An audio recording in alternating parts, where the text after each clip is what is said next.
मित्रों, आज 140 करोड़ देशवासियों के लिए एक गर्व और संतुष्टि की अनुभूति का अवसर है जब हमारे यशस्वी प्रधानमंत्री श्री नरेंद्र मोदी जी को रूस के सर्वोच्च नागरिक सम्मान से सम्मानित किया गया है। यह विषय सिर्फ एक सम्मान का नहीं है।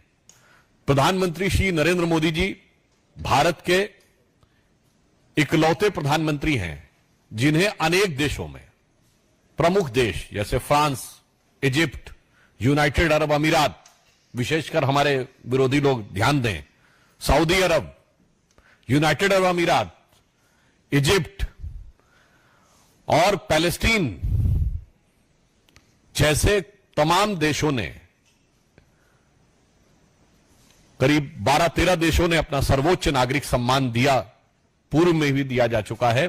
और आज रशिया ने अपने highest civilian award, the order of the Saint Andrew the apostle, प्रधानमंत्री श्री नरेंद्र मोदी जी को दिया है। महत्वपूर्ण बात सिर्फ एक सम्मान की नहीं है। इस समय मोदी जी एकमात्र राष्ट्राध्यक्ष हैं जिसे 2 बार अमेरिकी संसद के संयुक्त सत्र को संबोधित करने का अवसर मिला और उसके साथ ही रूस ने अपना सर्वोच्च नागरिक सम्मान दिया। कोई भी विश्व का राष्ट्राध्यक्ष इस परिस्थिति में नहीं है। और आज ही अमेरिका में भी व्हाइट हाउस की प्रेस कॉन्फ्रेंस में पुनः उन्होंने बोला है कि just to retreat that India is our strategic partner. विश्व में किसी भी अन्य देश की वह स्थिति नहीं है कि अमेरिका कहे कि India is our strategic partner और रशिया कहे India is our traditional ally. यानी दोनों ही आपको कहे कि आप उनके रणनीतिक साझेदार हैं, अमेरिका ये कहे और रूस कहे कि आप उसके परंपरागत साझेदार हैं। मुझे लगता है कि वैश्विक कूटनीति के सुंदर समन्वय का जो दृश्य दिखा है और स्वयं प्रधानमंत्री जी ने कहा है कि ये उनका सम्मान नहीं है, 140 करोड़ देशवासियों का सम्मान है।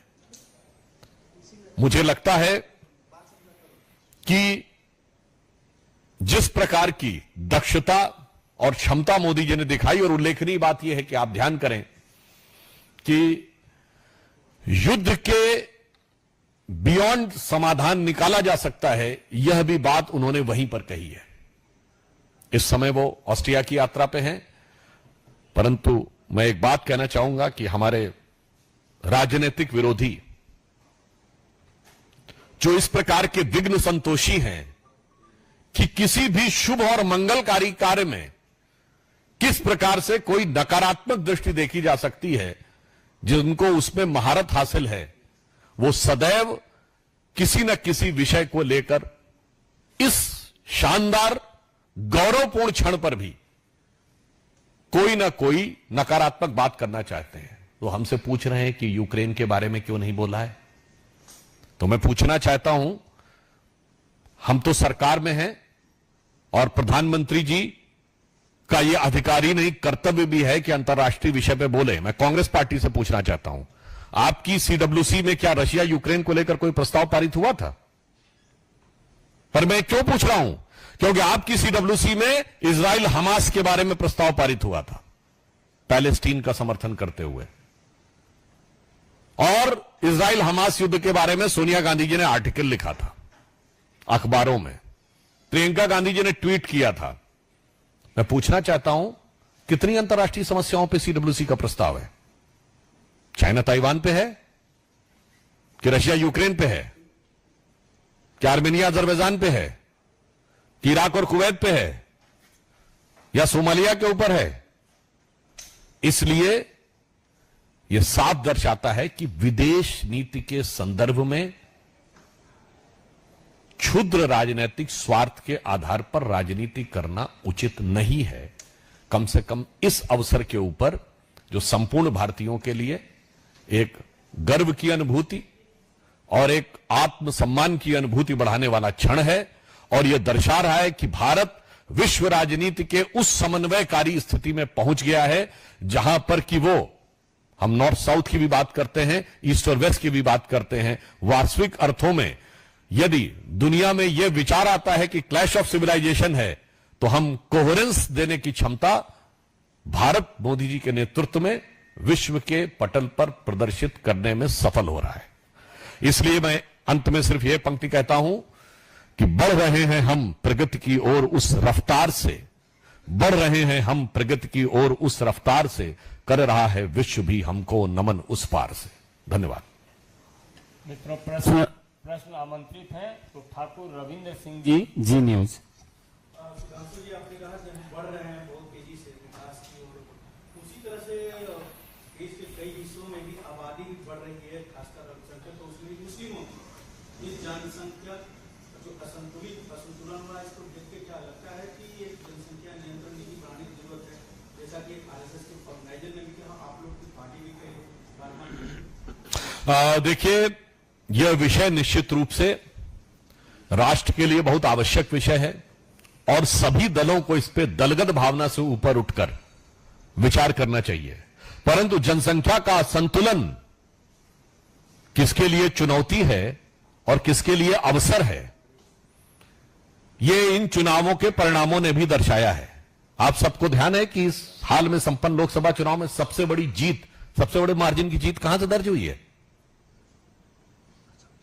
सबसे बड़े मार्जिन से असम की धुबरी सीट से कांग्रेस के रकीबुल हसन 10,25,000 के अंतर से जीते हैं। और यह वो क्षेत्र है जिसके बारे में असम में जो लोग गए होंगे, वहां जन सामान्य में प्रचलित भाषा में उसे मिनी बांग्लादेश कहा जाता है। यह वो क्षेत्र है जहां डेमोग्राफी में सबसे भारी परिवर्तन पिछले 25-30 सालों में हुआ है। जनसंख्या का सबसे भारी असंतुलन हुआ है और वहां पर कांग्रेस ने पूरे देश की राहुल गांधी से तकरीबन 3 गुनी बड़ी जीत धुबरी असम में मिली है। और महत्वपूर्ण बात क्या है, बदरुद्दीन अजमल वहां से चुनाव हार गए। एआईयूडीएफ के चीफ, जिनकी पार्टी के बारे में यह प्रचलित धारणा थी कि वो घुसपैठियों का समर्थन करती, मैं प्रचलित धारणा वर्ड कह रहा हूं, वो उनसे समर्थन हट के और कांग्रेस को इतना शानदार समर्थन मिले, तो ये मैं कोई निष्कर्ष नहीं निकाल रहा हूं, देश की प्रबुद्ध जनता के सामने एक विचार छोड़ रहा हूं कि इस चुनौती में, इस आपदा में अवसर कौन तलाश रहा है। नीरज पांडे, एबीपी।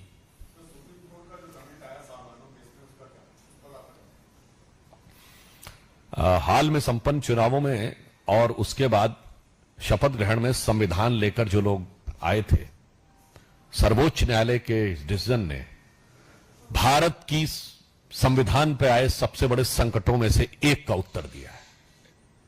इमरजेंसी की बात तो सब लोग करते हैं, परंतु यह जिस संदर्भ में दिया गया है, संविधान पे बहुत बड़ा खतरा था। जब 1985 शाबानो केस आता है, सर्वोच्च न्यायालय का निर्णय, एक गरीब मुस्लिम महिला को, शायद मुझे ध्यान नहीं है, 120 रुपए या कुछ ऐसे के आसपास का मेंटेनेंस देना था, और उस समय यह लगता है कि यह शरिया के विरुद्ध है, तो तत्कालीन कांग्रेस सरकार जो स्वर्गीय राजीव गांधी जी के नेतृत्व में चल रही थी, उसने सर्वोच्च न्यायालय के निर्णय को रौंद कर संविधान से ऊपर शरिया को कर दिया था।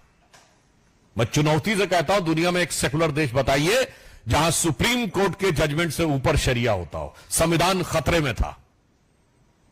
यह हमें फिर याद दिलाता है कि संविधान को कितना बड़ा खतरा, जब ये सत्ता में आए हैं, अनेक प्रकार से संविधान को खतरे में डाला है, परंतु आज सर्वोच्च न्यायालय के निर्णय ने निश्चित रूप से वो खतरा जो आज से तकरीबन 40 साल पहले, 39 इयर्स बिफोर एस्टैब्लिश किया था, उसको समाप्त किया है। और दूसरा, मुस्लिम महिलाओं के लिए एक बहुत बड़ी राहत और मानवीय संवेदना का मार्ग प्रशस्त किया है। और तीसरा, मैं ये कहना चाहूंगा, इसको मजहबी मामले से अलग हटकर ये महिलाओं को एक समान रूप से सम्मान और अधिकार देने का निर्णय है। यानी किसी भी महिला को अब मेंटेनेंस का अधिकार है, irrespective of which ever religion she belongs to. Anand Pandey, TV 9। Sir, UP के कृषि मंत्री ने कहा कि देश में कहीं भी 100 रुपए से नहीं है। अब कांग्रेस की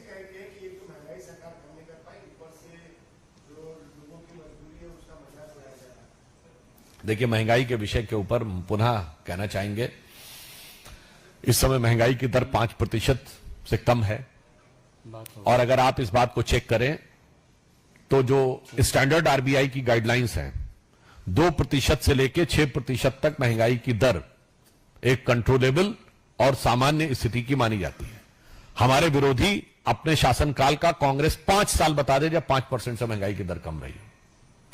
भारत के इतिहास में डबल डिजिट इन्फ्लेशन उन्हीं के शासनकाल में रहा है। और मुझे तो इस बात का भी आश्चर्य लगता, कांग्रेस के प्रबुद्ध लोग ट्वीट करते हैं कि 45 साल की सबसे ज्यादा महंगाई है। अब 45 साल तो 1979 से होते हैं।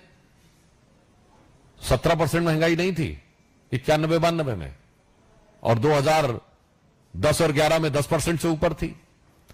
तो मेरा मानना है कि महंगाई के विषय के ऊपर तथ्यात्मक बात करनी चाहिए। और मैं देश की जनता से कहता हूं, सब जाइए अपने अपने इंटरनेट पे खोलिए और रेट ऑफ इन्फ्लेशन कितना था पिछले 50 साल का सारा डाटा अवेलेबल है। फिर इनको जवाब दीजिए जो कहते हैं 50 साल की सबसे बड़ी महंगाई और 45 साल की सबसे बड़ी महंगाई है।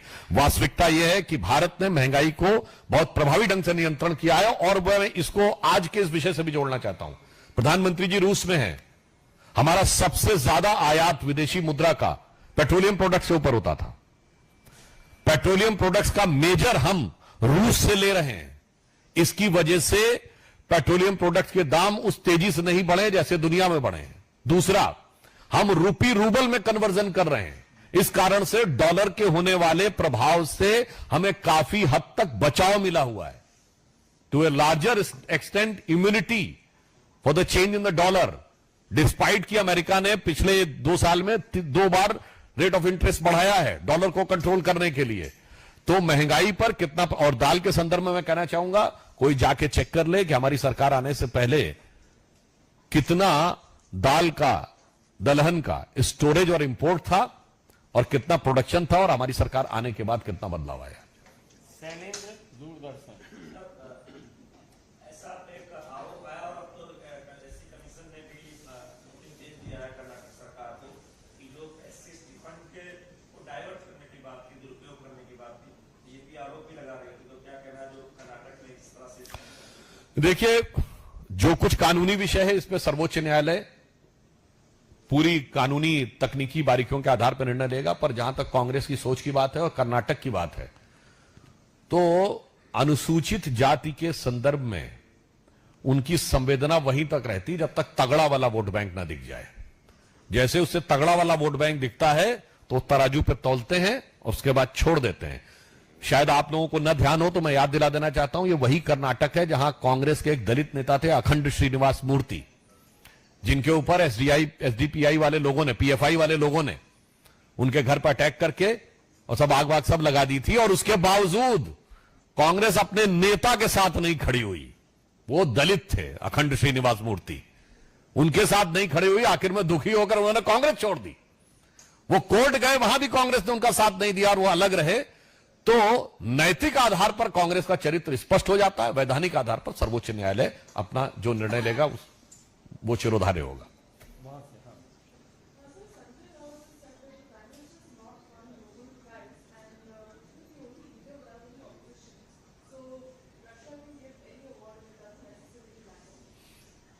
I think it is better that the regional parties should try to refrain their comments beyond the purview of the foreign policy. And even if, तो मैं तो सिर्फ ये कहना चाहूंगा संजय राउत जी से, अरे मोदी जी का पुरस्कार तो छोड़िए, आपने कैसा तिरस्कार किया है अपनी परंपरा का, बाला साहब ठाकरे जी की उस शानदार परंपरा का और उनकी विरासत का। मुझे लगता है वो ज्यादा बड़ा विषय है और कहना नहीं चाहिए जिन लोगों ने क्या क्या शब्द बोले थे उनके लिए और किस किस प्रकार की बातें कही थी, आज उनके साथ जाके आप खड़े हो गए। और विदेश का जहां तक बात है तो मैं ये भी कहना चाहूंगा कि मैंने पुनः ये बात कही कि रूस और अमेरिका दोनों का इतना सम्मान देना, इजराइल और फिलिस्तीन दोनों का सम्मान देना और यूनाइटेड अरब अमीरात और सऊदी अरब का इतना सम्मान देना निश्चित रूप से गर्व का विषय होना चाहिए। और इसके ऊपर क्षेत्रीय राजनीति को ध्यान में रखकर टिप्पणियां नहीं की जानी चाहिए। अमित पांडे, टीवीएपी। अमेरिकी रिसर्च सेंटर प्यू रिसर्च सेंटर ने एक सर्वे किया और पाया कि 77% भारतीय भारत की लोकतांत्रिक व्यवस्था से संतुष्ट हैं। 31 देशों का सर्वे किया और भारत को दूसरे स्थान पर पाया। वैसे प्यू रिसर्च का एक और सर्वे है जिसमें उसने पाया है कि 90% minorities feel free and they are very much satisfied in India. और मुझे लगता है कि समस्या क्या होती है कि जो लोग डेमोक्रेसी की बात करने लगते हैं, मैं आपसे ये कहना चाहूंगा, चूंकि अंतर्राष्ट्रीय बात आई, जरा आप लोग देखिए, ईस्टर्न यूरोप से शुरू करिए और जापान तक जाइए। In the entire eastern hemisphere the pure consistent and vibrant democracy is only India. सिर्फ 3 ही देश हैं जो डेमोक्रेट्स हैं, India, Japan and Australia. All other are unstable democracies like Pakistan, dictatorial regime, communist regime, or the kingship. Japan में constitutional monarchy है, and Australia, if you consider practically as an extension of Europe, so we are the only flag bearer of actual, consistent, strong democracy in the entire Eastern Hemisphere. तो मुझे लगता है कम से कम उन ज्ञानदेव पाणे लोगों को यह समझना चाहिए। और मैं एक और आपको फैक्ट बता देता हूं जिन्होंने रिसर्च पे आप जाके चेक कर सकते हैं। दुनिया में कितनी पॉपुलेशन है जो डेमोक्रेसी के अंडर में है, प्योर डेमोक्रेसी में? 31, out of which 18% is India. Democracy is there in the world because of us. और ये वो लोग हैं जिनसे जाकर हमारे कुछ नेता लोग बोले थे ना जाके बाहर, I am very much surprised that how come the champions of democracy Britain and America are not reacting that democracy in India is finished.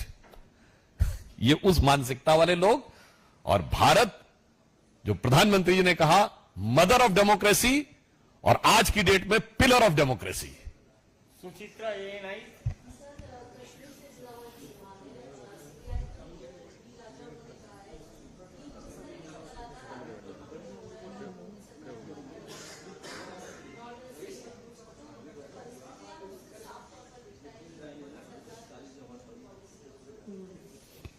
Kashmir के विषय के ऊपर सरकार पूरी संवेदनशीलता के साथ और सतर्कता के साथ कार्रवाई कर रही है। आतंकवाद की घटनाओं के ऊपर उतनी कठोरता के साथ कार्य किया जा रहा है। जहां तक उन्होंने कश्मीर की बात कही है, तो अब कम से कम इतना हम कह सकते हैं कि कश्मीर में इतना बदलाव आ गया है कि जहां कभी ISIS के झंडे दिखते थे, जहां कभी पाकिस्तान के झंडे दिखते थे, जहां यह बोला जाता था तिरंगा का कोई कंधे देने वाला नहीं मिलेगा, वहां डल लेक पे तिरंगे की कतार नजर आती है। और हाल ही में संपन्न चुनाव में यदि बारामूला और अनंतनाग में 69% और 70% पोलिंग होती है, ठीक है, श्रीनगर में 40% हुई, पर जो लोग गए होंगे, पहली बार ऐसा हुआ होगा कि चुनाव प्रचार हो रहा था, मुझे खुद एक व्यक्ति ने फोन किया कि भाई शाम का 8 बजा है और हम श्रीनगर के लाल चौक पे खड़े हैं और प्रचार हो रहा है। मुझे लगता है यह दर्शाता है कि कितना बड़ा बदलाव आया। और जो आतंकवाद की घटनाएं हैं, तो मैं डी राजा साहब को याद दिला देना चाहता हूं, हमारी सरकार आने से पहले वो आतंकवाद सिर्फ कश्मीर तक सीमित नहीं था, वो चेन्नई से लेकर चंडीगढ़ तक और गोवा से लेकर गुवाहाटी तक और जयपुर, नागपुर, लखनऊ, फैजाबाद, वाराणसी, हैदराबाद, चेन्नई, कौन सी ऐसी जगह थी जहां पे आतंकवाद नहीं था, धमाके नहीं होते थे, चलती ट्रेन चलती बस में धमाके होते थे, रेलवे स्टेशन और उस पर लिखा रहता था कि छुइएगा नहीं धमाका हो जाएगा। मुझे लगता है नजारा इतना बदला है, जरा नजर बदलिए तो आपको नजारा समझ में आएगा।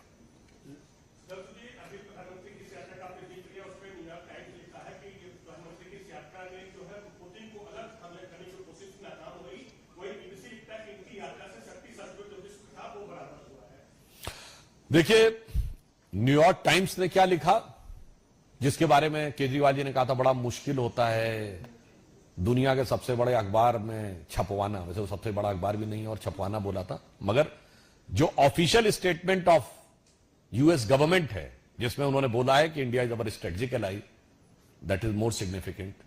तो मुझे लगता है किसी मीडिया हाउस ने क्या लिखा है वो एक अलग टिप्पणी है, आधिकारिक वक्तव्य जो सरकार का है वो इसके ऊपर वास्तविक टिप्पणी है। अंतिम 1 मिनट ऐसे चलता है। अंतिम प्रश्न कमलेश जी और दीपक जी का संयुक्त रूप से है।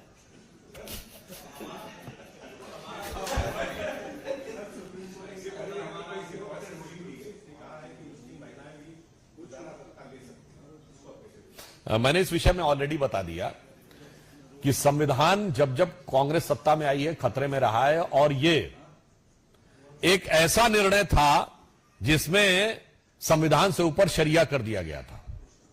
और यह बात मैं पहले भी कह चुका हूं, किसी को अटपटी लग सकती है, परंतु शाहबानो केस ने जो जजमेंट दिया था उसके अनुसार भारत सेकुलर राष्ट्र नहीं, संवैधानिक दृष्टि से आंशिक मुस्लिम राष्ट्र हो गया था। मैं गंभीरता से बात कह रहा हूं, अन्यथा मेरे विरोधी बता दें एक सेकुलर देश जहां सर्वोच्च न्यायालय और शरिया में मतभेद हो तो शरिया सर्वोच्च न्यायालय से ऊपर हो जाए, that to by the act of parliament. मुझे एक सेकुलर देश बता दें जहां हज सब्सिडी मिलती हो, जहां ट्रिपल तलाक हो, जहां हलाला हो, जहां मेहरम की परंपरा हो।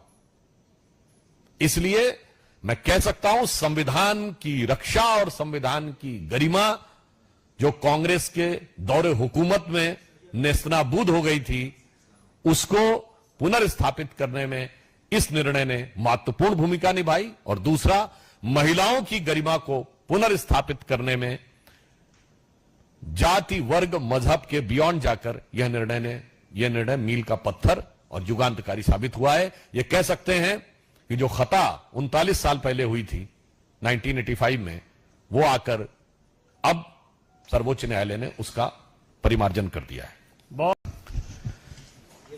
मित्रों, आज